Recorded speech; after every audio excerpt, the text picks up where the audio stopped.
Well, this is my answer to the hard to find face masks. Customers seem to appreciate it.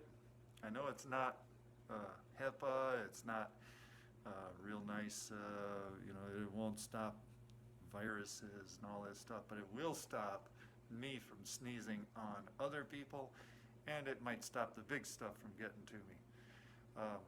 So with COVID-19 out there, we're all doing what we can. There's shortages and all this stuff. Well, we're just doing what we can. So I'm going to show you how I did this. It's real simple. I could probably tell you over the phone, but I'm going to show you anyway.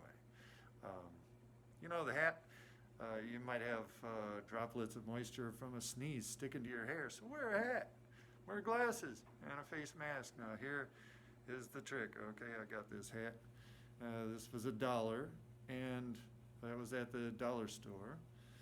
And then this is another hat that I just cut the top out of. And I usually wear it around my neck like this. So, when I step up to a customer's house, I don't wear it like that all the time. But when I step up to a customer's house, I will put it on and I'll take a step back after I knock on the door and I'll explain what's going on so they don't get scared.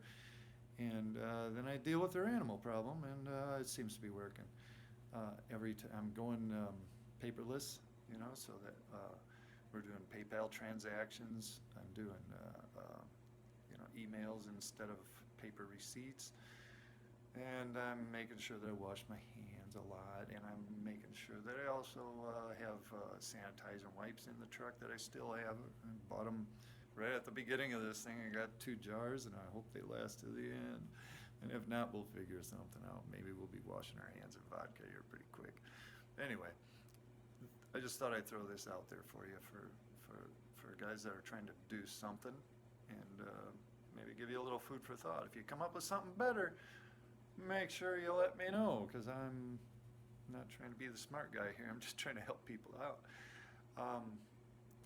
Don't forget to hit that like button and the bell so you're notified when I drop these things. I drop almost a video a day. They don't all have to do with COVID. We do bat removal, we do squirrel removal, we do all this stuff, and I've been doing it forever, so it's like old hat. We're just trying to keep our customers and ourselves safe and working. Hope you do the same. Stay safe, folks, and we'll see you at the next one.